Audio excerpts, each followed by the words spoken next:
हे रघुनाथ जी सुनिए, जामवंत कह सुनु रघुराया, जा पर नाथ करहु तुम दाया। ताहि सदा शुभ कुशल निरंतर, सुर नर मुनि प्रसन्नता ऊपर। श्री राम जय जय राम।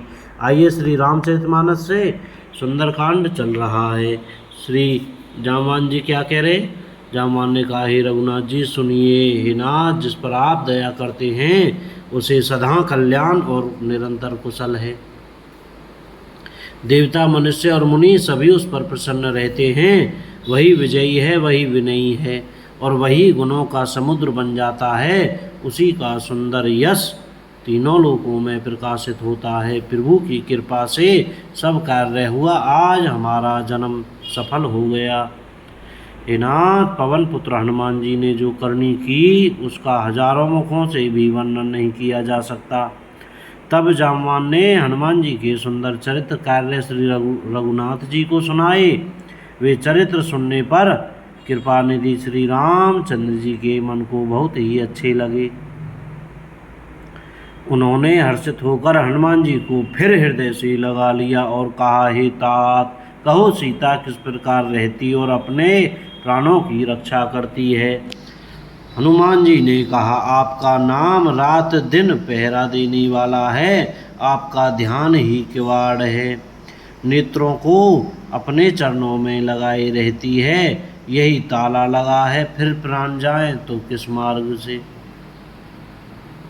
चलते समय उन्होंने मुझे चूड़ामणि उतार कर दी। श्री रघुनाथ जी ने उसे लेकर हृदय से ही लगा लिया। हनुमान जी ने फिर कहा, हे नाथ, दोनों नेत्रों में जल भरकर जानकी जी ने मुख से कुछ वचन कहे। छोटे भाई समेत प्रभु के चरण पकड़ना और कहना कि आप दीन बंधु हैं, शरणागत के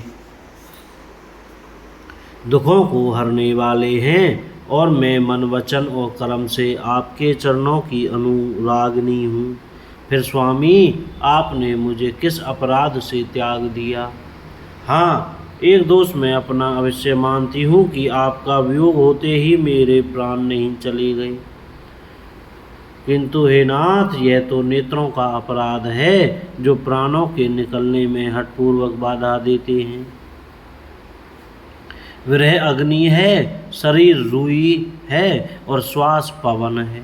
इस प्रकार अग्नि और पवन का संयोग होने से यह शरीर क्षण मात्र में जल सकता है, परंतु नेत्र अपने हित के लिए प्रभु का स्वरूप देखकर सुखी होने के लिए जल आंसू बरसाते हैं, जिससे विरह की आग से भी देह जलने नहीं पाते। सीता जी की विपत्ति बहुत बड़ी है। हे दीन दयालु, वह बिना कर्म ही अच्छी है, कहने से आपको बड़ा क्लेश होगा। हे करुणा निधान, उनका एक एक पल कल्प के समान बीतता है। अतः हे प्रभु, तुरंत चलिए और अपनी भुजाओं के बल से दुष्टों के दल को जीत कर सीता जी को ले आइए।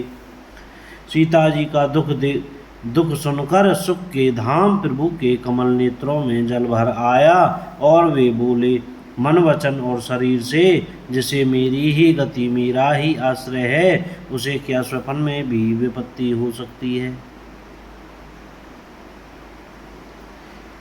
हनुमान जी ने कहा, हे प्रभु, विपत्ति तो वही तभी है जब आपका भजन सिमरन न हो। हे प्रभु, राक्षसों की बात ही कितनी है, आप शत्रु को जीत कर जानकी जी को ले आवेंगे।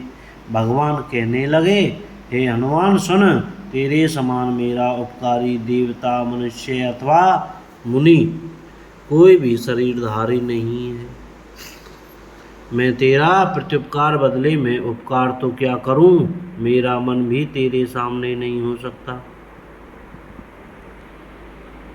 हे पुत्र सुन, मैंने मन से खूब विचार करके देख लिया कि मैं तुझसे उड़न नहीं हो सकता। देवताओं के रक्षक प्रभु बार बार हनुमान जी को देख रहे हैं, नेत्रों में प्रेमांसुओं का जल भरा है और शरीर अत्यंत पुलकित है।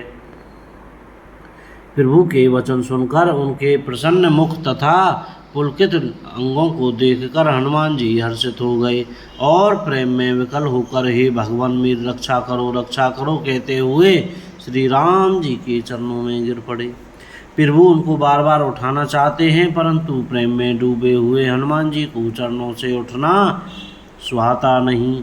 प्रभु का कर कमल हनुमान जी के सिर पर है। उस स्थिति का सिमरन करके शिव जी प्रेम मगन हो गए। फिर मन को सावधान करके शंकर जी अत्यंत सुंदर कथा कहने लगे। हनुमान जी को उठाकर प्रभु ने हृदय से लगाया और हाथ पकड़कर अत्यंत निकट बैठा लिया। हे हनुमान, बताओ तो रावण के द्वारा सुरक्षित लंका और उसके बड़े बांके किले को तुमने किस तरह जलाया। हनुमान जी ने प्रभु को प्रसन्न जाना और वे अभिमान रहित वचन बोले। बंदर का बस यही बड़ी पुरुषार्थ है कि वह एक डाल से दूसरी डाल पर चला जाता है। मैंने जो समुद्र लांघकर सोने का नगर जलाया और राक्षसों को मारकर अशोक वन को उजाड़ डाला, यह सब तो हे रघुनाथ जी आप ही का प्रताप है। हे नाथ, इसमें मेरी प्रभुता बड़ाई कुछ भी नहीं है। हे प्रभु, जिस पर आप प्रसन्न हो उसके लिए कुछ भी कठिन नहीं है।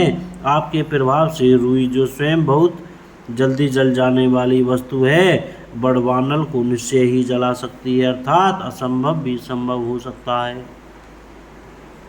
हे नाथ, मुझे अत्यंत सुख देने वाली अपनी निश्चल भक्ति कृपा करके दीजिए। हनुमान जी की अत्यंत सरल वाणी सुनकर हे भवानी, तब प्रभु श्री रामचंद्र जी ने एवमस्तु ऐसा ही हो कहा। हे उमा, जिसने श्री राम जी का स्वभाव जान लिया उसे भजन छोड़कर दूसरी बात ही नहीं सुहाती। यह स्वामी सेवक का संवाद जिसके हृदय में आ गया वही श्री रघुनाथ जी के चरणों की भक्ति पा गया। प्रभु के वचन सुनकर वानरगण कहने लगे, कृपालु आनंद कंद श्री राम जी की जय हो, जय हो, जय हो। तब श्री रघुनाथ जी ने कपिराज सुग्रीव को बुलाया और कहा, चलने की तैयारी करो। अब विलंब किस कारण किया जाए, वानरों को तुरंत आज्ञा दो। भगवान की यह लीला रावण वध की तैयारी देखकर बहुत से फूल बरसाकर और हर्षित होकर देवता आकाश से अपने अपने लोक को चले। वानरराज सुग्रीव ने शीघ्र ही वानरों को बुलाया। सेनापतियों के समूह आ गए। वानर भालुओं के झुंड अनेक रंगों के हैं और उनमें अतुलनीय बल है। बोलो जय सिया राम। कोई गलती हो गई हो तो क्षमा करें। जय श्री सीताराम।